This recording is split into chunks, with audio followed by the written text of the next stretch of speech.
Hey guys, what's up? It's me. It's the glitch in the system. Hey guys, what's up? It's me. I'm the social media superstar. I am the glitch in the system and I am Jay Walker. So today's episode is going to be an audio clip from a different YouTube video of mine. Something I'm trying to experiment is telling stories from the past. A little bit of a throwback Thursday, I guess you could call it. This is from my fifth match ever, and I get thrown in there with a WWE Legend, greatest Intercontinental Champion of all time, the Honky Tonk Man. Very nerve-wracking for a young guy just starting out to be trusted in such a top position on a big card. It was very interesting. This is my behind-the-scenes telling of the story as the match is going on in the background. Yeah, enjoy.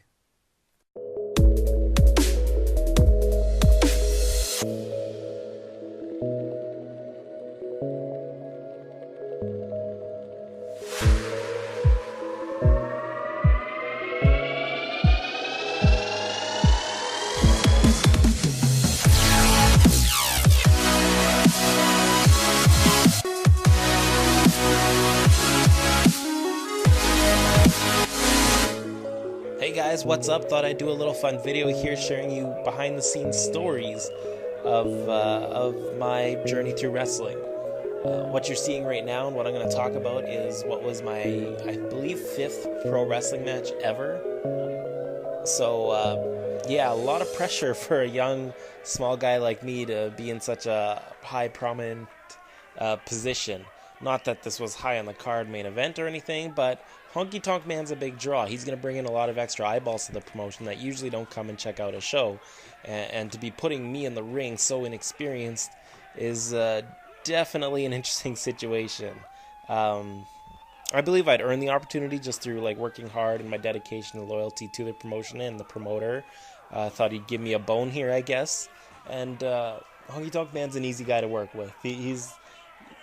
He's going to do his shtick. It's going to be a very easy match because it doesn't need to be anything else other than his shtick, because that's what's over. So just a lot of nerves, though, for me to be in that situation, especially since I'd never worked in front of a crowd this big. I forget the numbers, but it was a pretty packed venue, if I remember right. He was just amazing through the whole experience. The month before, we had set up me making the announcement that I challenged the Honky Tonk Man. We set up my top rope elbow drop as the finisher. So we were kind of alluding to certain things that would build up in this match.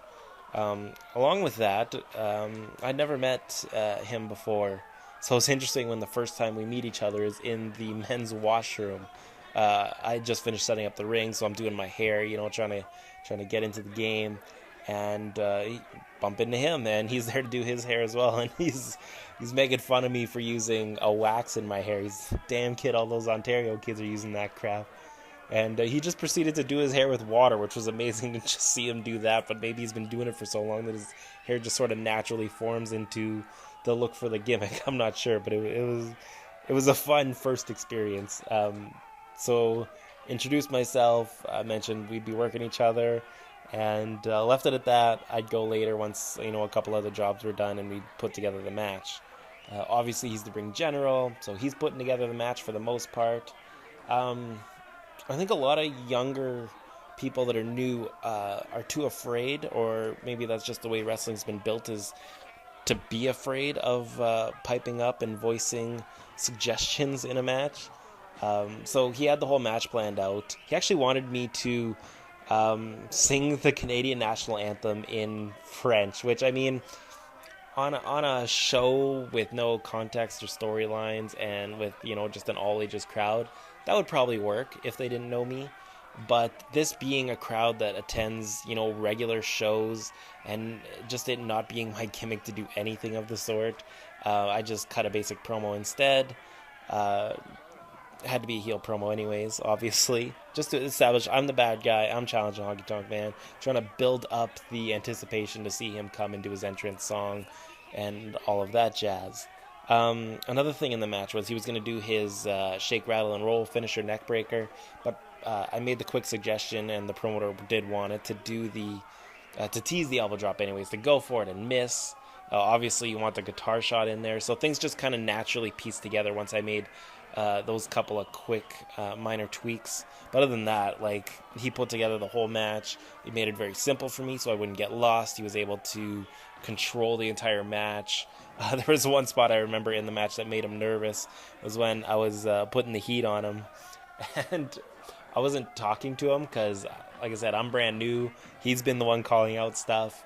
But I sat him up. I hit the ropes. He told me this after.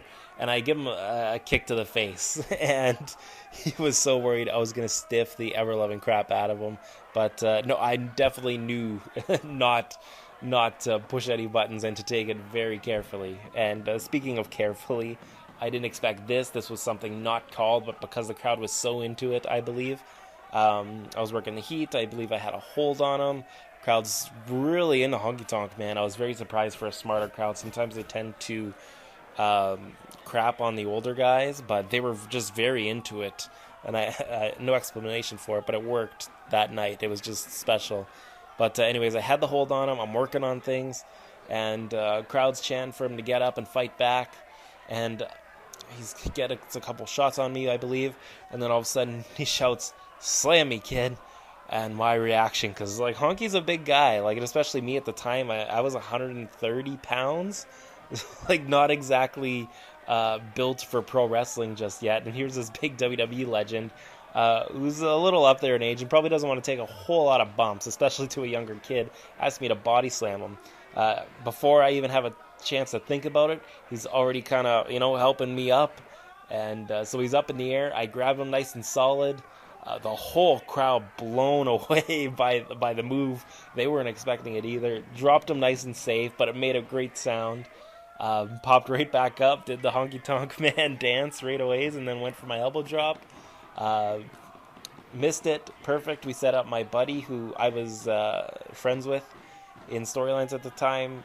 Set up the guitar spot. Boom, there it is. Gives me the greatest, and everyone tells me, the greatest guitar shot ever in the history of guitar shots in pro wrestling, because the guitar just absolutely shattered across my head. He swung for the fences and absolutely destroyed the thing. It was beautiful. Great reaction for it. Honky gets rid of him out of the ring, makes the pin, 1, 2, 3. Super over finish to the match. I was more than happy. So many memories after the match. I went to the back.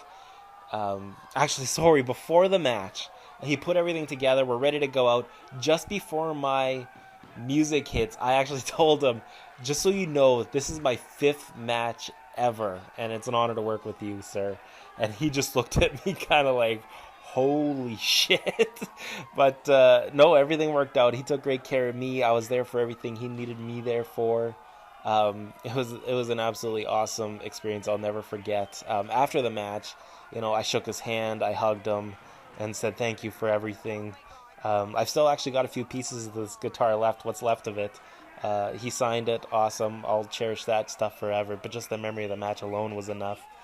But he started telling other people, and then he eventually got to me, that was probably the best match he's ever had in Winnipeg, which was a huge honor. I think it was just, the stars aligned with the crowd being super into it, and just a young guy that was willing to listen and follow his lead the entire time. It just sort of all meshed together very well.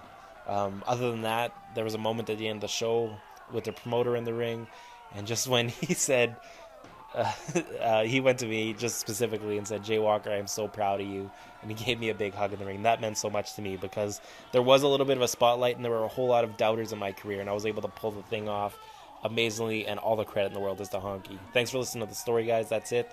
We'll catch you next week for Unhacked.